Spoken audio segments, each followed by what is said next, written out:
debo ante todo informar a tu conciencia ficticia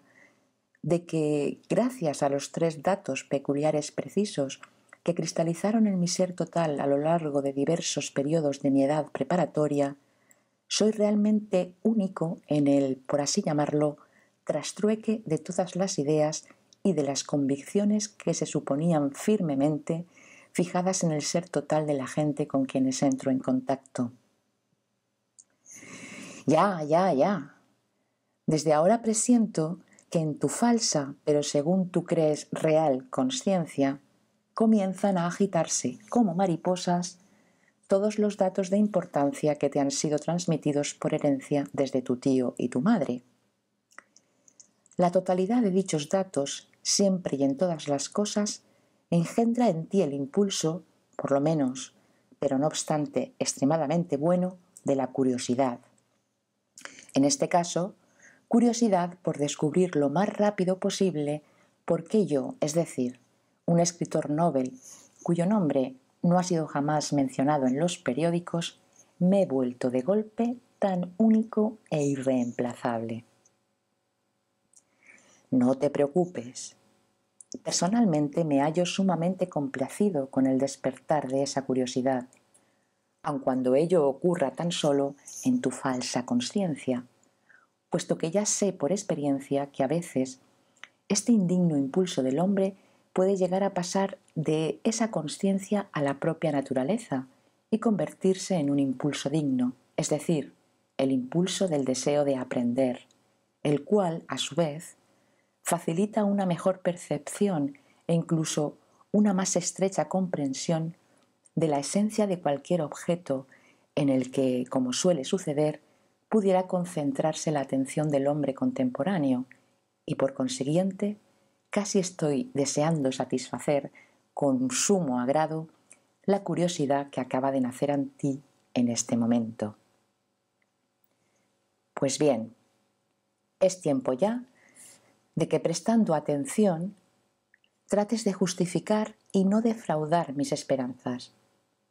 Esta original personalidad mía, olfateada ya por ciertos individuos definidos de ambos coros de la sede del juicio celestial, donde se lleva a cabo la justicia objetiva, y también aquí en la tierra, por un número de personas todavía muy reducido, está basada, como ya dije, en los 3 datos secundarios específicos configurados en mí en diversas épocas de mi edad preparatoria. El primero de estos datos, desde el comienzo mismo de su aparición,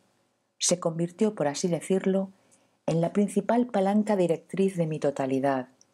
y los otros 2, las fuentes vivificantes, por así llamarlas, en los medios de alimentación y perfeccionamiento de este primer dato. El surgimiento del mismo tuvo lugar cuando yo era todavía tan solo un querubín regordete. Mi querida abuela, ya fallecida, vivía entonces y tenía algo más de 100 años de edad. Cuando mi abuela, que la gloria de Dios sea con ella, estaba en su lecho de muerte, mi madre, como era costumbre entonces, me llevó a su lado, y cuando yo le besé la mano derecha, mi querida abuela me colocó su moribunda mano izquierda sobre la cabeza, y con un susurro apenas audible me dijo: «Tú, el mayor de mis nietos, escúchame y recuerda siempre este mi último deseo. Nunca te comportes en la vida como lo hacen los demás». Así que hubo dicho esto, me miró el puente de la nariz y, advirtiendo evidentemente mi perplejidad y mi escasa comprensión de lo que me había dicho, agregó, algo irritada, con autoridad: «O no hagas nada, ve a la escuela solamente, o si no, haz algo que nadie más que tú haya hecho». E inmediatamente después, sin vacilación alguna y con una perceptible actitud de desdén por todo cuanto le rodeaba, así como con una admirable autoconsciencia, puso su alma directamente en las manos del arcángel Gabriel. Entiendo que será interesante e incluso instructivo para ti saber que todo esto produjo en mí tan profunda impresión que de pronto me volví incapaz de soportar la presencia de persona alguna a mi alrededor. De modo que, tan pronto como salimos de la habitación en que yacía el cuerpo planetario mortal de la causa de mi despertar, silenciosamente, tratando de no llamar la atención, me deslicé hacia el arca en que, durante la Cuaresma, se guardaban el salvado y las cáscaras de patata para nuestros auxiliares sanitarios, es decir, nuestros cerdos, y allí me quedé, sin comer ni beber, en medio de una tempestad de agitados y confusos pensamientos, de los cuales, por fortuna para mí, solo tenía entonces en mi aniñado cerebro un número extremadamente reducido, hasta que mi madre regresó del cementerio, pues sus llantos al descubrir que había desaparecido, tras una vana búsqueda, llegaron, por así decirlo, a abrumarme, de modo que inmediatamente abandoné el arca y poniéndome en pie sobre el borde, corrí hacia ella con las manos extendidas y aferrándome a sus faldas, comencé involuntariamente a dar patadas al suelo e ignoro por qué, a imitar el rebuzno del asno de nuestro vecino el alguacil. ¿Por qué me produjo aquello una impresión tan fuerte y por qué tuve entonces casi automáticamente una conducta tan extraña? Es cosa que no puedo decidir ahora, si bien en años recientes, especialmente en los días llamados de Carnestolendas, medité largamente sobre este punto, tratando principalmente de descubrir su causa. Se me presentó entonces la hipótesis lógica de que quizás ello se debió tan solo a que la habitación en que se desarrollara esta sagrada escena, que tan tremendo significado habría de tener durante el resto de mis días, se hallaba impregnada hasta el último rincón con el aroma de un incienso especial procedente del monasterio del Viejo Athos, sumamente popular entre los adeptos de diversas sectas cristianas. Sea como fuere, el hecho es que así sucedió.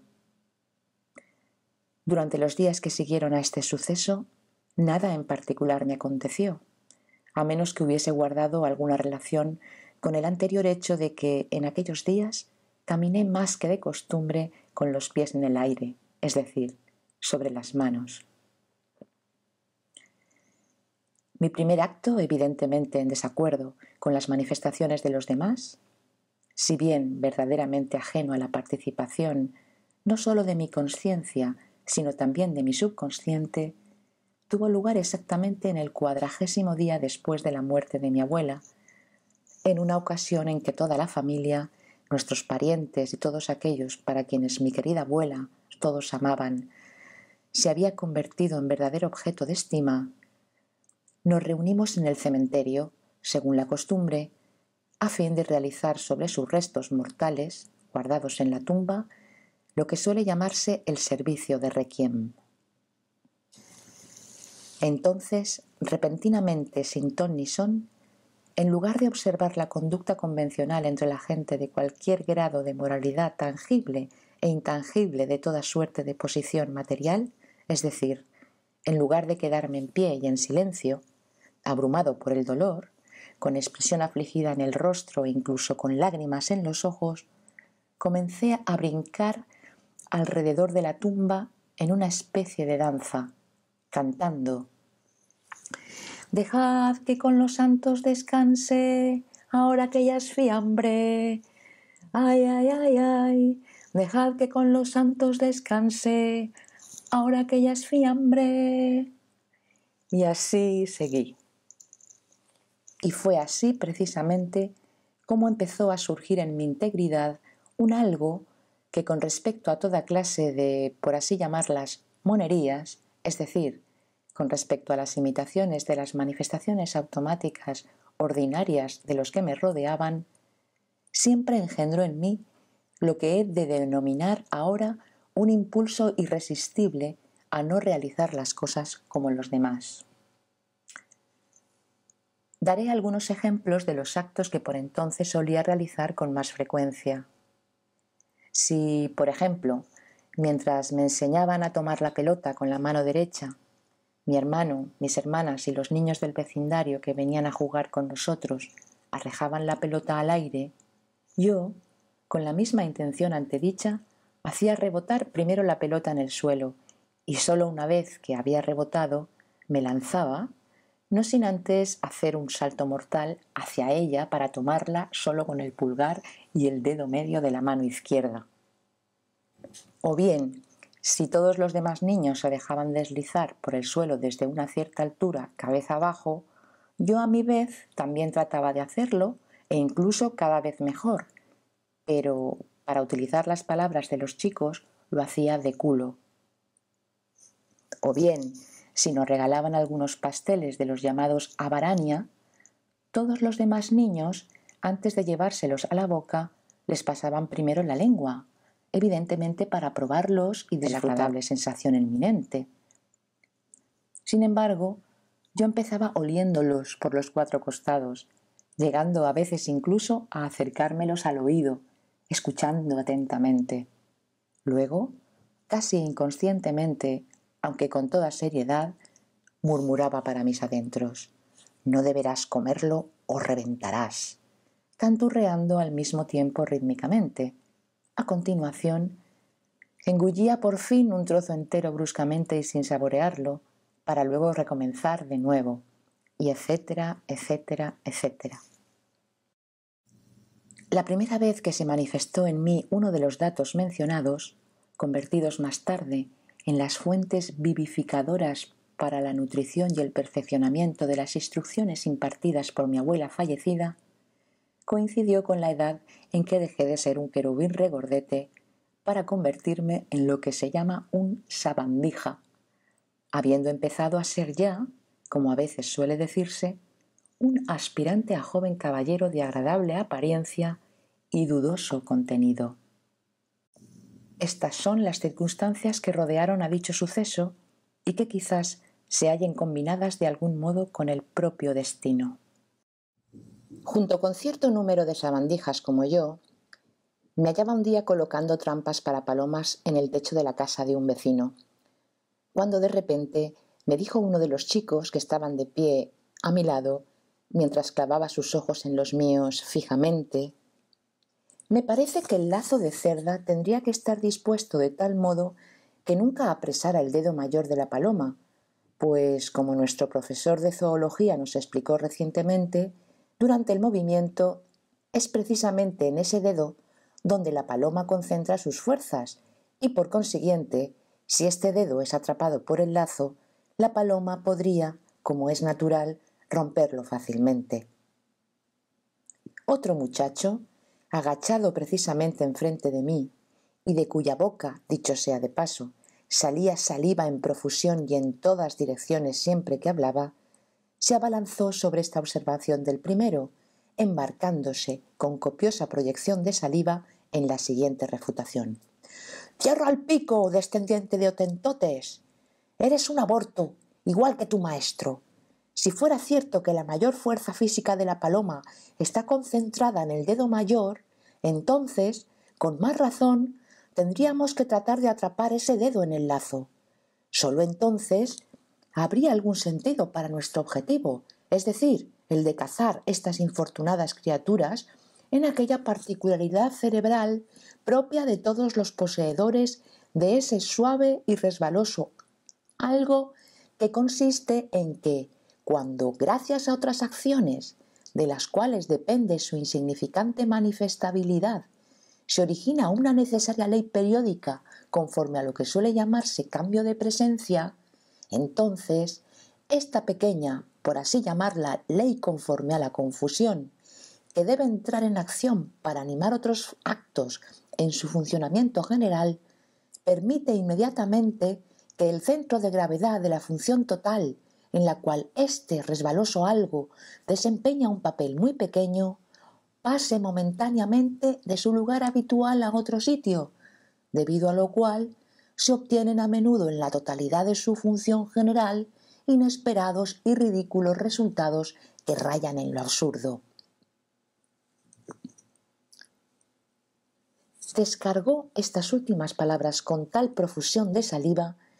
que a mí me pareció como si mi rostro hubiera estado expuesto a la acción de un atomizador, no un producto ersatz, inventado por los alemanes, para teñir las telas con colorantes de anilina.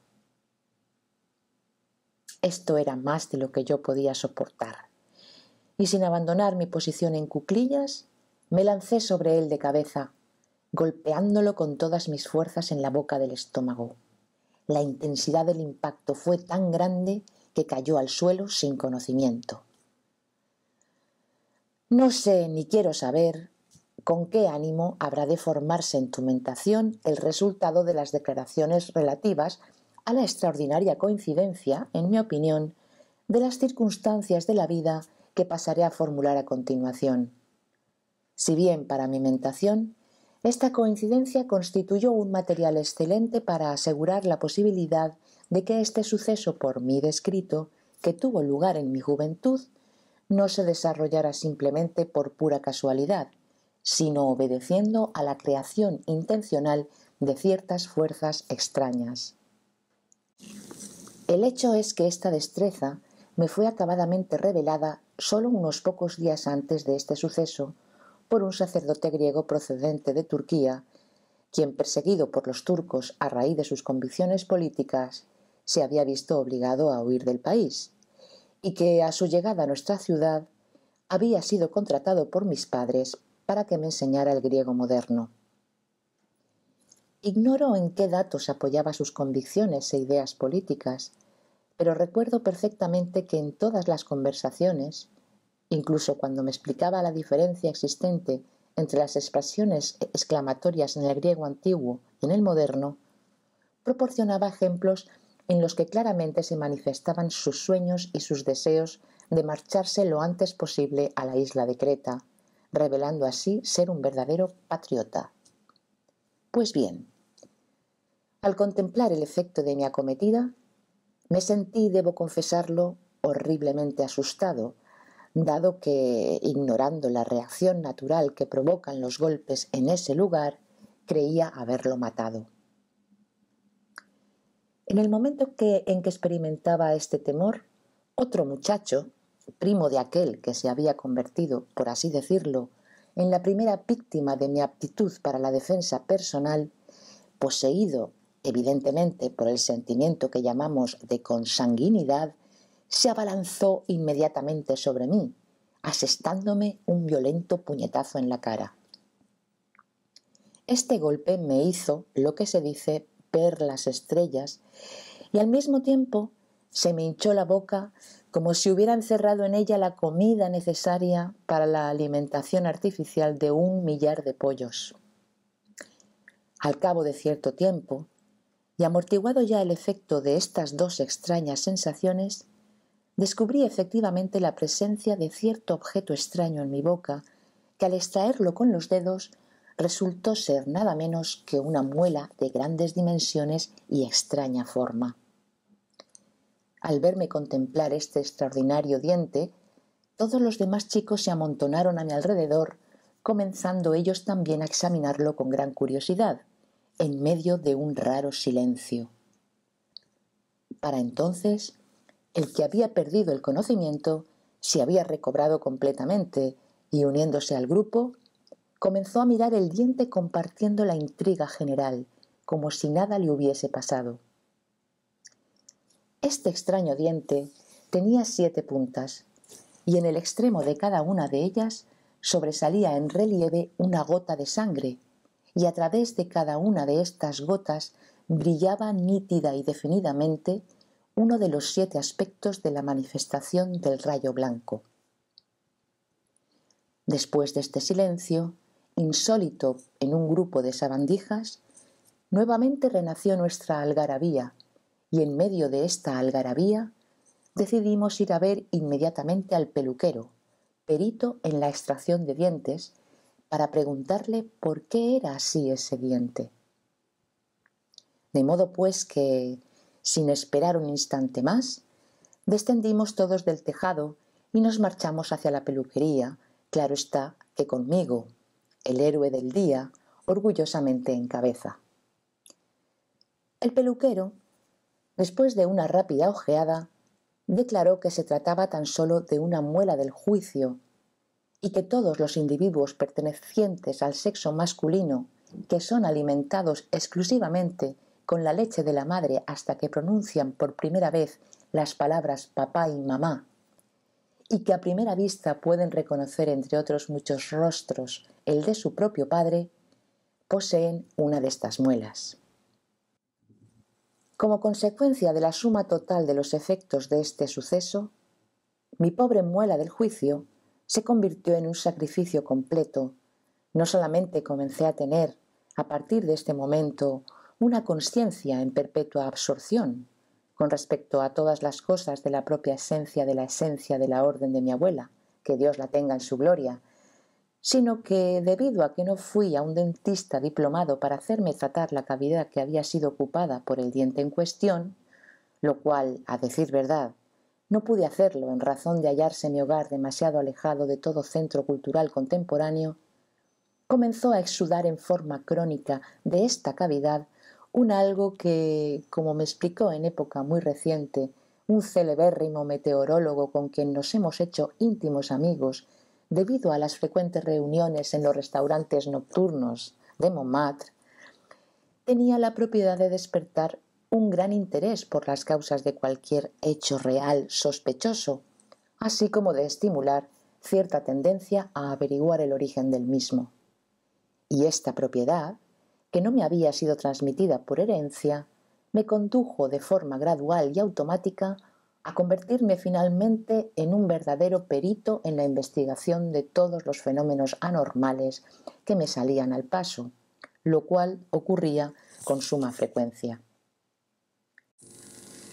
Recién formada en mi ser esta propiedad,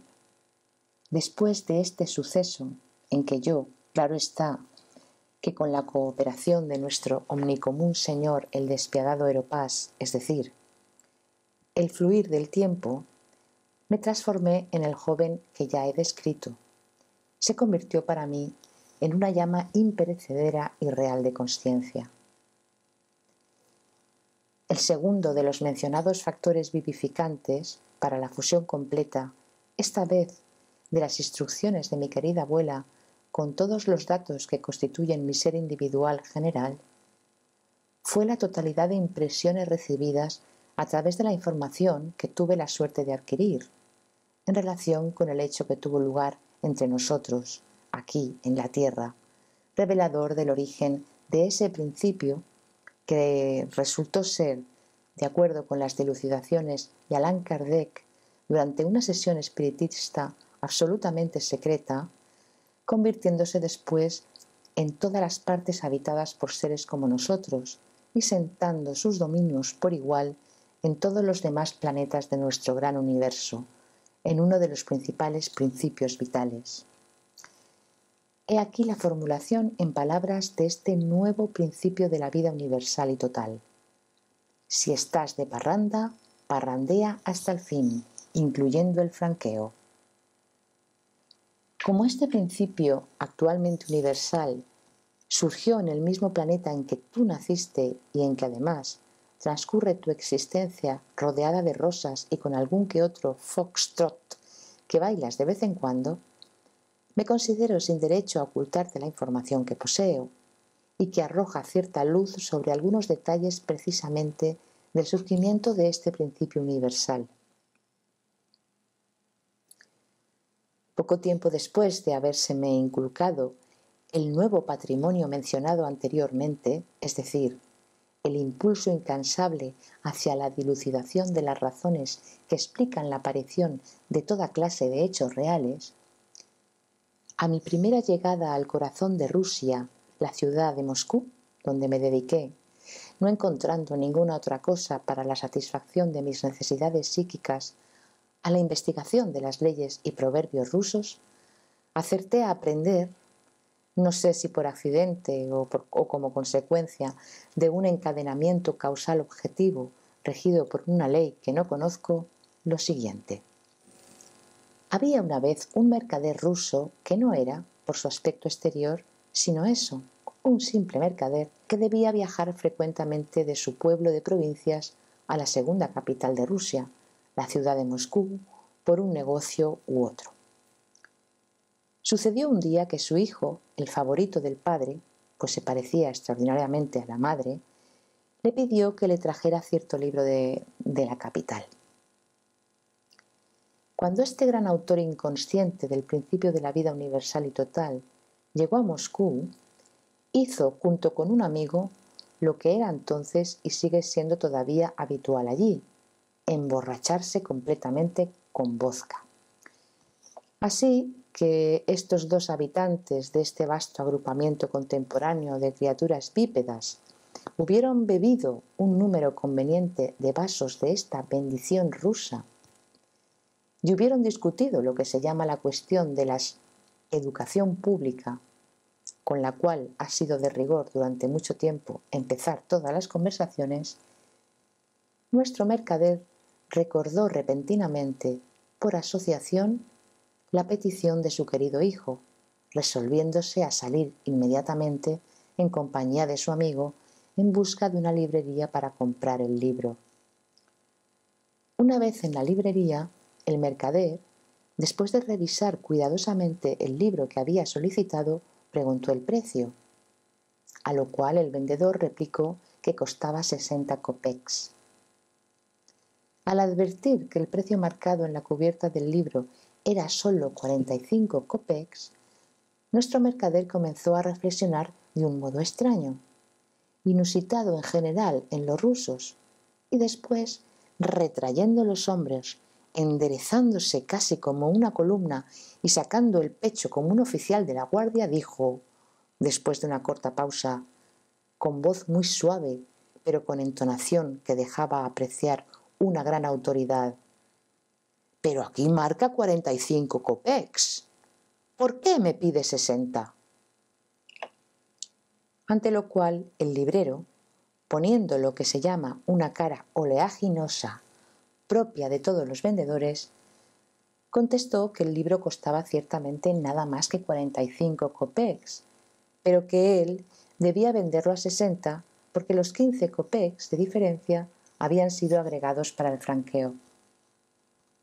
Ante semejante respuesta, nuestro mercader ruso, perplejo frente a dos hechos tan completamente contradictorios, pero evidentemente conciliables, clavó la vista en el cielo raso y se entregó a una nueva meditación, pero esta vez como un profesor de inglés que hubiera inventado una cápsula para el aceite de ricino. Hasta que por fin, volviéndose bruscamente hacia su amigo, profirió por primera vez sobre la faz de la tierra la fórmula verbal que, puesto que expresa en su esencia una indudable verdad objetiva, ha asumido desde entonces el carácter de un aforismo. Esto es, pues, lo que le dijo a su amigo: «No importa, nos llevamos el libro. Total, hoy estamos de parranda, y si uno anda de parranda, hay que parrandear hasta el fin, incluyendo el franqueo». En cuanto a mí, condenado, desgraciadamente, a experimentar en vida las delicias del infierno, tan pronto como tuve conocimiento de todo esto, algo sumamente extraño que nunca había experimentado antes ni volví a experimentar después, comenzó a manifestarse inmediatamente en mi interior. Era como si en mi ser se hubieran establecido toda suerte de competencias, como las llaman los ibinces contemporáneos, entre asociaciones y experiencias procedentes de fuerzas diversas. Al mismo tiempo, comencé a sentir una comezón casi intolerable en toda la región de la columna vertebral y un cólico, también intolerable, en el mismísimo centro del plexo solar. Y todo esto, es decir, estas sensaciones de acción recíproca, fueron reemplazadas súbitamente después de cierto tiempo por un estado de profunda paz interior que sólo una vez volvió a repetirse más tarde en mi vida, cuando se me hizo objeto de la ceremonia de la gran iniciación en la hermandad de los originadores de la transformación del aire en manteca. Y más tarde, cuando yo, es decir, este algo desconocido que soy, que en los tiempos antiguos lo definió un loco, llamado por quienes lo rodeaban, tal como también ahora llamamos a esas personas sabio, como un surgir relativamente transferible, dependiente de la calidad del funcionamiento del pensamiento, del sentimiento y del automatismo orgánico, y de acuerdo con la definición de otro sabio también antiguo y famoso, el árabe Malelev, definición, dicho sea de paso,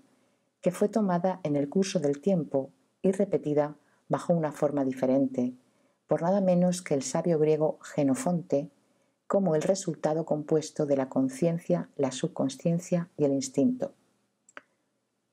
De modo pues que cuando yo, este mismo yo, volví en este estado, mi azorada atención sobre mí mismo, comprobé en primer término claramente que cada una de las palabras de aquel principio de la vida universal y total se había convertido en mi ser en una especie de particular sustancia cósmica y que, al fundirse con los datos ya cristalizados en mí desde mucho tiempo antes de la orden de mi fallecida abuela, había transformado estos datos en un algo, y este algo, impregnando en todas sus partes mi ser total, se había establecido para siempre en cada uno de los átomos que componen esta totalidad de mi ser. Y en segundo término, este mi malhadado yo sintió entonces, definitivamente y con un impulso de sumisión, se volvió consciente del para mí triste hecho de que ya desde aquel momento yo tendría que, quisiera que no, manifestarme siempre y en todos los casos sin excepción, de acuerdo con este patrimonio heredado y no de acuerdo con las leyes de la herencia, ni siquiera de acuerdo con las circunstancias del medio circundante, sino de las procedentes de mi integridad bajo la influencia de tres causas exteriores accidentales que nada tienen en común, a saber, gracias, en primer lugar, a la indicación de una persona que se convirtió sin el menor deseo de mi parte en la causa pasiva de la causa de mi surgimiento. En segundo lugar, debido a la caída de una muela provocada por un sabandija, a causa principalmente de la babosidad de un tercero. Y en tercer lugar, gracias a la formulación verbal practicada por un borracho que me es completamente ajeno. Me refiero al mercader moscovita. Si antes de haber trabado relación con este principio de la vida universal y total, hubiera concretado todas las manifestaciones en forma diversa de la habitual a los otros animales bípedos semejantes a mí que conmigo vegetan y se desenvuelven en el mismo planeta, lo habría hecho automáticamente y a menudo solo a medias consciente. Pero después de este episodio comencé a hacerlo conscientemente y además con una sensación instintiva de dos impulsos confundidos, la autosatisfacción y el autoconocimiento, al cumplir correcta y honorablemente mi deber para con la gran naturaleza. Debe hacerse hincapié en el hecho de que, aun cuando ya antes de este suceso me comportaba de forma diferente a los demás, mis manifestaciones pasaban en general inadvertidas a los ojos de mis coetáneos. Pero a partir de ese momento en que la esencia de este principio vital fue asimilada por mi naturaleza, todas mis manifestaciones, tanto las deliberadas y dirigidas hacia un objetivo dado, como aquellas otras emanadas simplemente, como se dice, de la pura casualidad, adquirieron cierta cualidad vivificante, facilitando la formación de callos en los órganos perceptivos de todas las criaturas semejantes a mí, sin excepción, que dirigían su atención directa o indirectamente hacia mis actos. Esto por una parte. Por la otra, yo mismo comencé a ejecutar todas estas acciones en conformidad con las instrucciones impartidas en su lecho de muerte por mi difunta abuela, tratando de llevarlas hasta su límite extremo.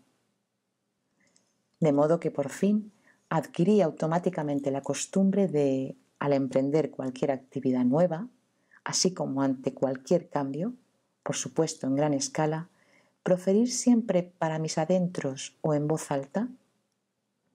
si te vas de parranda, parrandea hasta el fin, incluyendo el franqueo. Y ahora, por ejemplo, también en este caso, dado que por causas ajenas a mí, procedentes tan solo de las extrañas y azarosas circunstancias de mi vida, he acertado dedicarme a escribir libros, me veo obligado a hacerlo también en conformidad con aquel mismo principio que gradualmente se ha venido haciendo más definido, gracias a diversas y extraordinarias combinaciones dispuestas por la propia vida y que han hecho que se confundiera con cada uno de los átomos que componen mi integridad. Comenzaré ahora a poner en ejecución este principio psicoorgánico mío, eludiendo la práctica seguida por todos los escritores y establecida a través de los tiempos desde el pasado más remoto, de tomar como tema de sus escritos hechos que se supone han ocurrido o están ocurriendo en la Tierra. Yo habré de tomar en su lugar, como escala de los hechos relatados en mis escritos, todo el universo. De este modo, también en este caso habremos de cumplir aquello de que si te vas de parranda, parrandea hasta el fin, incluyendo el franqueo. Cualquier escritor puede escribir dentro de la escala terrena, pero yo no soy cualquier escritor. ¿Podría confinarme acaso a esta, en el sentido objetivo, mezquina tierra nuestra? Es decir, ¿podría tomar por tema de mis escritos los mismos que en general han tomado los demás escritores? No debo hacerlo bajo ningún concepto, y si no por otras razones, tan solo simplemente porque lo que nuestros cultivados espíritus afirman podría resultar cierto de buenas a primeras. Y mi abuela podría enterarse de esto. ¿Y comprendes lo que podría sucederle a ella, a mi bien amada abuela? Se revolvería en su tumba, pero no una vez, como suele decirse, sino, y ahora lo comprendo bien, especialmente debido a que actualmente me encuentro dotado de una particular habilidad para ponerme en el lugar de otro, lo haría tantas veces que casi terminaría por transformarse en una veleta irlandesa. Por favor, lector, te lo suplico, no te aflijas. Claro está que también habré de escribir sobre la Tierra, pero con una actitud tan imparcial que este planeta comparativamente tan pequeño, así como todo lo que contiene, habrá de guardar relación con el lugar que ocupa en la realidad y con el que, de acuerdo con tus propias conclusiones, alcanzadas, por cierto, gracias a mi ayuda, debe ocupar en nuestro gran universo. También deberé hacer, por supuesto, que los diversos héroes, como se los suele llamar, de mis escritos no sean del tipo preferido habitualmente por los escritores de todo rango y de todas las épocas, es decir, esos Pedros, Diegos y Pablos que nacen por un malentendido y que no logran alcanzar durante el proceso de su formación hasta lo que se llama vida responsable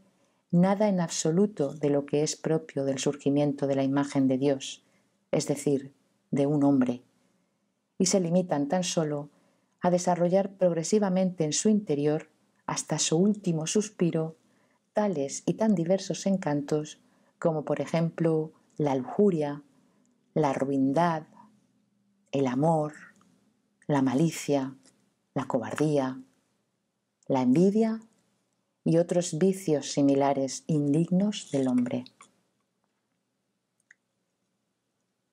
Es mi propósito incluir en mis escritos héroes tales que todo el mundo haya de percibir, quiera o no, y con todo su ser, como entes reales, capaz de hacer cristalizar inevitablemente en los datos de todos los lectores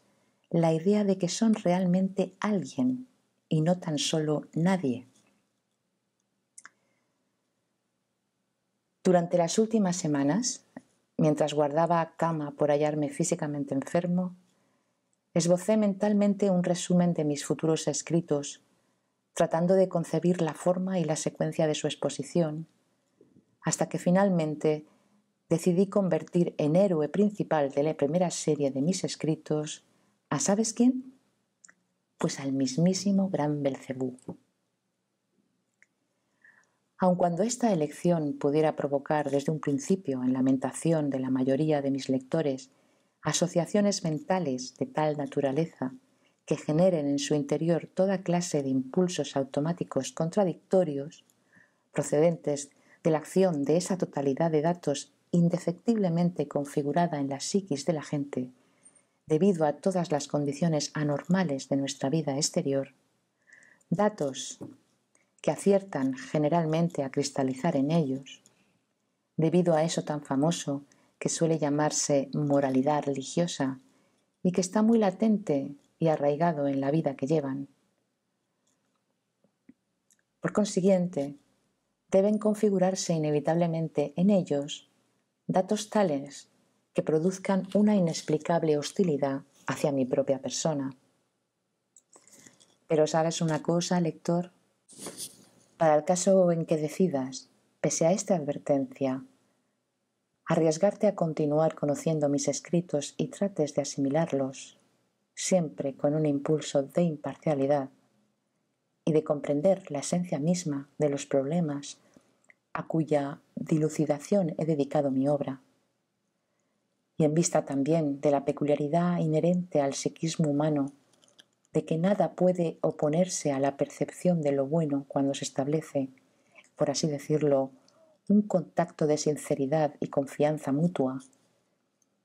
he de hacerte ahora una franca confesión acerca de las asociaciones surgidas en mi ser y que como resultado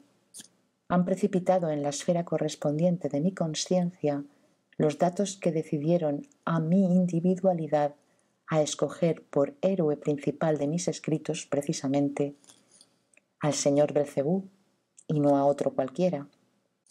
Esta elección no estuvo, como se verá, desprovista de astucia. Mi astucia se basa simplemente en la suposición lógica de que si muestro cierta atención para con él, éste habrá de mostrarse, a su vez indefectiblemente, cosa que ya no puedo dudar, agradecido, ayudándome por lo tanto en la elaboración de mis escritos. Si bien el señor Belcebú está hecho, como suele decirse, de otro paño, puede sin embargo pensar, y lo que es más importante, posee, como aprendí hace mucho tiempo, gracias al tratado del famoso monje católico el hermano Tontolón, una cola encaracolada, por lo cual yo, perfectamente convencido, como lo estoy por experiencia, de que esos encaracolamientos nunca son naturales, sino que sólo pueden obtenerse mediante diversas manipulaciones intencionales, concluyo, en conformidad con la sana lógica de la hieroscopía delineada en mi conciencia a través de la lectura de diversos libros, que el señor Belcebú debe poseer también una buena dosis de vanidad, por la cual habrá de parecerle en extremo inconveniente no ayudar a quien va a publicar su nombre. No en balde, nuestro renombrado e incomparable maestro Mullah Nasreddin dice con frecuencia: sin untar la mano, no solo es imposible vivir tolerablemente en lugar alguno, sino incluso respirar. Y otro sabio también terreno, que si lo ha sido se lo debió tan solo a la crasa estupidez de la gente, llamado Till Eulenspiegel, ha expresado una idea semejante con las siguientes palabras: si no engrasas las ruedas, el carro no anda. Conociendo estos y también otros muchos dichos de la sabiduría popular, incorporados a través de los siglos a la vida colectiva de la gente, decidí pues untar la mano precisamente del señor Belcebú, quien, como todos comprenderán, tiene posibilidades y conocimientos más que suficientes para utilizar en cuanto se le antoje. Suficientes, querido mío. Ay, dejando de lado todas las bromas, incluso las de orden filosófico, podría parecer que, gracias a todos estos extravíos, hubieras infringido uno de los principios fundamentales arraigados en ti, echando los cimientos de un sistema proyectado previamente para la introducción de tus sueños en la vida por medio de esta nueva profesión. Principio que consiste en lo siguiente: tener siempre presente y en cuenta el hecho del debilitamiento de la mentación del lector contemporáneo, así como el hecho de que no debe fatigársele con la percepción de muchas ideas a un tiempo. Además, cuando le pregunté a una de las personas que siempre me rodean, ansiosas de entrar en el paraíso indefectiblemente con los zapatos puestos, que me leyera en voz alta y desde el principio al fin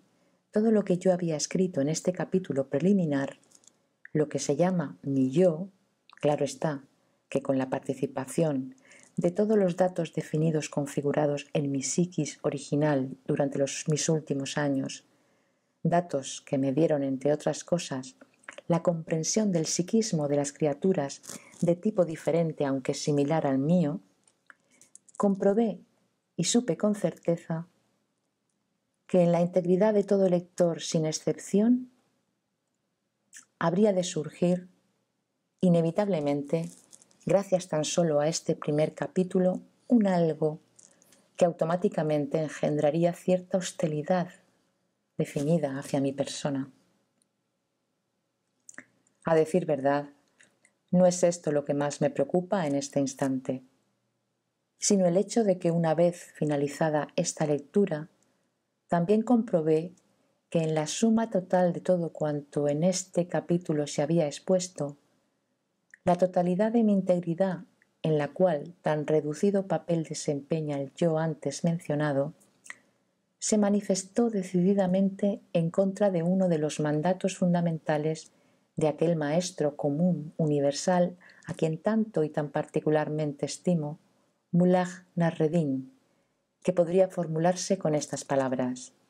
nunca metas la nariz en un nido de avispas. La agitación que se adueñó de todo el sistema relacionado con mis sentimientos, debido al conocimiento del hecho de que en el lector habría de surgir necesariamente un sentimiento poco amistoso hacia mí,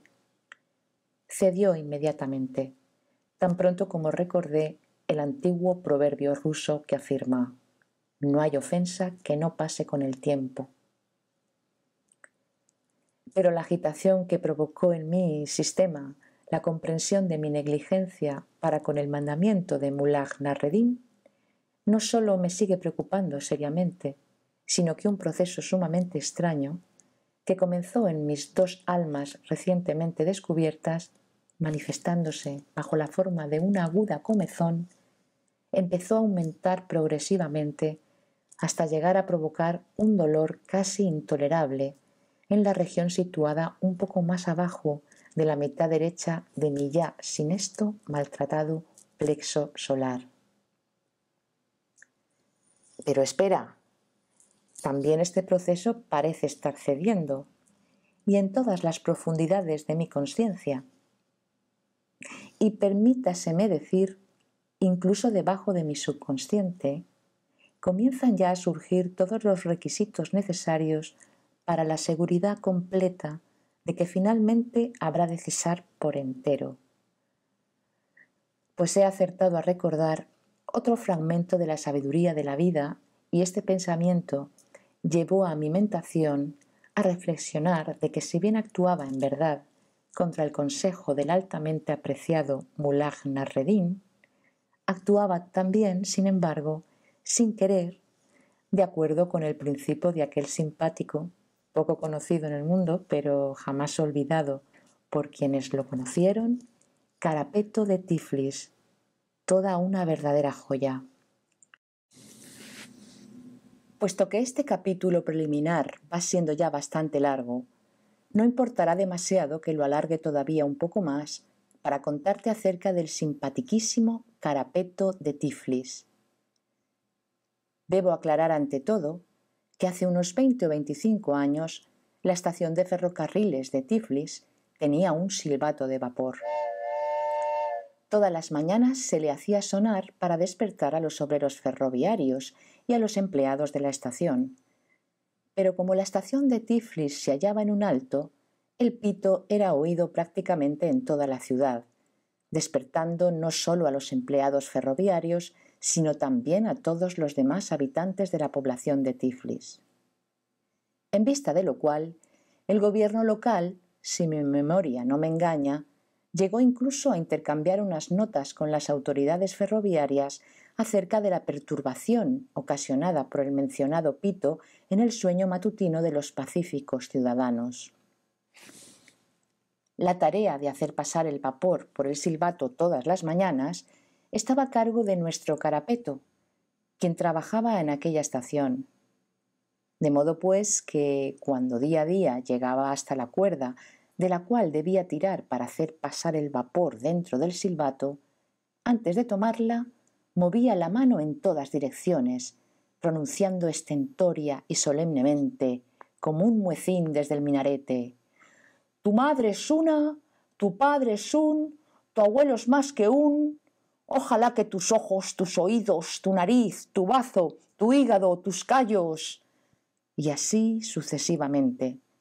En resumen, pronunciaba con diversas variantes todas las maldiciones que conocía. Y sólo después de haber terminado con esto, tiraba de la cuerda. Cuando por primera vez me llegaron noticias de este carapeto y su peculiar práctica, decidí visitarlo un día, una vez finalizado el trabajo cotidiano, llevándole de regalo un pequeño barrilito de vino caquetiniano, y después de celebrar solemnemente con los indispensables brindis de rigor, le pregunté, claro está, que de la forma adecuada, y también de acuerdo con el complejo local de la afabilidad para las relaciones mutuas, ¿por qué hacía aquello? Una vez hubo vaciado su vaso de un trago y cantando el famoso canto gregoriano «Poco fue lo que bebimos», comenzó a explicármelo plácidamente. Puesto que tú bebes el vino, no como la gente de hoy día, es decir, tan solo por las apariencias, sino honestamente, esto me demuestra desde el principio que no deseas informarte acerca de mi práctica por simple curiosidad, a diferencia de nuestros ingenieros y técnicos, sino debido a una verdadera sed de conocimiento, por lo cual deseo e incluso considero mi deber confesarte sinceramente la razón exacta de estos ínfimos y sutiles escrúpulos, por así llamarlos, que me condujeron a comportarme en tal forma y que poco a poco llegaron a conformar en mí un hábito. Entonces me relató lo siguiente. Tiempo atrás solía trabajar en esta estación de noche, en la limpieza de las calderas, pero cuando se inauguró el silbato de vapor, el jefe de estación, teniendo en cuenta evidentemente mi edad y mi incapacidad para realizar adecuadamente la pesada tarea que tenía encomendada, me ordenó que me ocupara tan solo de hacer sonar el pito, tarea para la cual tendría que trasladarme puntualmente a la estación todas las mañanas y todas las tardes. Durante la primera semana en que presté este nuevo servicio, advertí en cierta ocasión que, una vez cumplido mi deber, una especie de vago malestar se apoderaba de mí durante 1 o 2 horas. Pero cuando ese extraño malestar, cada día más intenso, llegó finalmente a convertirse en una decidida enfermedad que hasta me hizo perder el deseo de comer Mac-Choc, comencé a pensar continuamente, a partir de entonces, cuál podría ser la causa del mal. En todo ello pensaba, y con especial intensidad, por una u otra razón, durante el trayecto de ida a mi trabajo o de regreso del mismo, pero por mucho que me esforzaba, no lograba sacar en limpio absolutamente ninguna conclusión de mis cavilaciones. Esto prosiguió durante casi 2 años,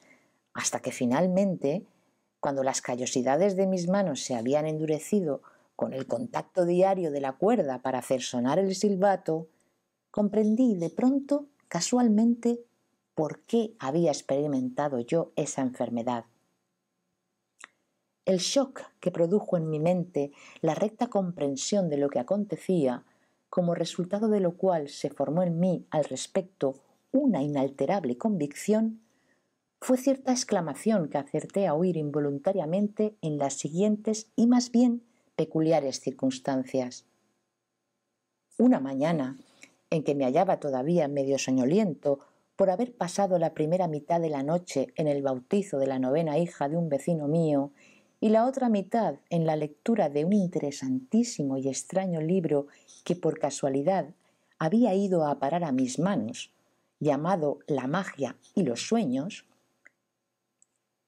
mientras avanzaba presurosamente camino de la estación para hacer sonar el silbato, vi de pronto en la esquina un perrero barbero cirujano conocido mío, perteneciente al servicio del gobierno local, que me hizo señas para que detuviera mi marcha. La tarea de este perrero barbero cirujano amigo mío consistía en recorrer la ciudad a ciertas horas, acompañado de un ayudante y provisto de un carruaje construido especialmente al efecto, recogiendo todos los perros extraviados cuyos collares no ostentasen las patentes de metal distribuidas por las autoridades locales como testimonio del pago del impuesto correspondiente, y llevando a los mencionados perros al matadero municipal, donde los tenían durante 2 semanas por cuenta del municipio, alimentándolos con los desechos de la matanza. Si, expirado este plazo, los propietarios de los animales no los habían reclamado, pagando la tasa correspondiente, los perros eran conducidos, con cierta solemnidad, por un determinado pasaje que llevaba directamente a un horno construido al efecto. Transcurrido un corto tiempo, salía por el extremo de este famoso e higiénico horno, con un delicioso sonido de gorgoritos,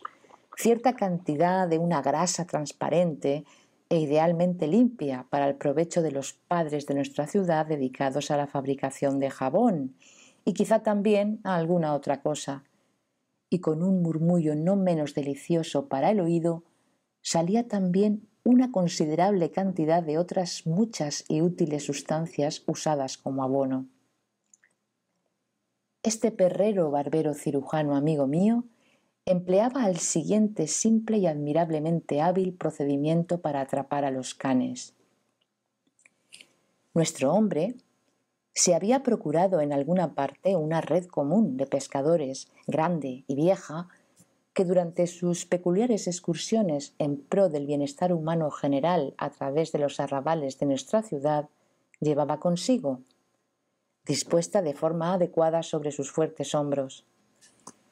Y cuando un perro sin su correspondiente pasaporte se ponía al alcance de su omnividente y para todas las especies caninas terrible ojo, sin pérdida de tiempo y con la cautela de una pantera, se aproximaba a la víctima caminando sobre las puntas de los pies y, aprovechando el primer momento favorable en que el perro se hallaba distraído o interesado en alguna otra cosa, arrojaba la red sobre el mismo apresándolo en ella y luego, al colocarlo en el carro, le sacaba la red de tal forma que quedaba automáticamente preso en la jaula del mismo. Precisamente en el momento en que mi amigo el perrero barbero cirujano me hizo señas para que me parara, estaba a punto de arrojar la red, oportunamente, sobre una nueva víctima que en ese instante se hallaba moviendo la cola muy contento mientras miraba una perra. Precisamente en el momento en que mi amigo iba a lanzar su red, súbitamente comenzaron a resonar las campanas de una iglesia vecina, llamando a los fieles para sus plegarias matutinas. Tan inesperado estruendo en el silencio de la madrugada hizo que el perro se espantase y, saltando hacia un costado, se diera a la fuga por la calle solitaria con su mayor velocidad canina. Tanta fue a causa de esto la furia del perrero barbero cirujano que se le pusieron todos los pelos de punta incluso los de las axilas, y arrojando la red sobre la acera, exclamó a gritos, al tiempo que escupía sobre el hombro izquierdo: ¡Demonios! ¡Qué horas de echar el vuelo las campanas! No bien hubo alcanzado la exclamación del perrero barbero cirujano, mi aparato reflexivo, un enjambre de diversos pensamientos, comenzó a bullir en torno mío hasta conducirme finalmente a la recta comprensión, a mi entender, de la razón por la cual se había producido en mí la enfermedad instintiva mencionada con anterioridad.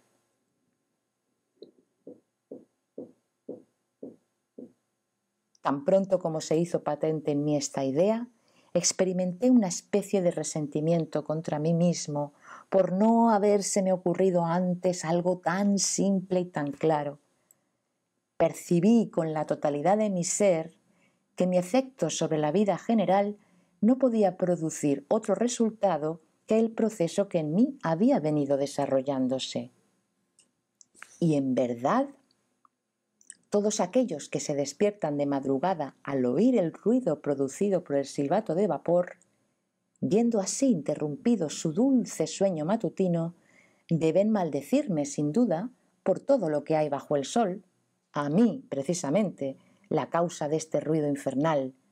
En consecuencia, día a día, deben fluir hacia mi persona, procedentes de todas direcciones, innumerables vibraciones malignas de toda suerte. Esa significativa mañana, mientras me encontraba, después de haber cumplido mis deberes, en el habitual estado de depresión que seguía siempre a mi tarea, me dediqué a meditar en un duhan y mientras comía un hashish con ajo sobre este problema, llegando finalmente a la conclusión de que si yo maldecía a mi vez a aquellos quienes el cumplimiento de mi tarea para el beneficio de cierta parte de la población parecía perturbar sobremanera, entonces, de acuerdo con las explicaciones contenidas en el libro que había leído la noche anterior, por mucho que aquellos que, como podría llamárseles, yacen en la esfera de la idiocia, es decir, en el adormilamiento intermedio entre el sueño y la vigilia, pudieran maldecirme, ningún efecto podrían tener estas maldiciones, según las explicaciones del mismo libro, sobre mí. Y efectivamente, desde que comencé a hacerlo, no volví ya a sentir aquella enfermedad instintiva. Pues bien, ahora, paciente lector, debo realmente dar fin a este capítulo preliminar. Solo me resta firmarlo. Un momento, gran error. Una firma no es cuestión de bromas. En caso contrario, podría sucederle a uno lo mismo que a aquel ciudadano de uno de los imperios de la Europa central, que debió pagar el alquiler correspondiente a 10 años por una tasa que solo ocupó durante 3 meses, únicamente porque había estampado su firma en un papel que lo comprometía a renovar el contrato por el alquiler de la casa todos los años. Por esta, así como por otras muchas experiencias perfectamente conocidas, deberé mostrarme sumamente cauteloso en lo que a mi firma se refiere. Muy bien, entonces, el que en su infancia se llamó Tatak, en la adolescencia Moreno, luego el griego negro, y en su madurez, el tigre del Turquestán, y ahora no cualquier cosa, sino el auténtico Monsieur o Mr. Gurdjieff, sobrino del príncipe Mukransky, o, para terminar, simplemente un maestro de danzas.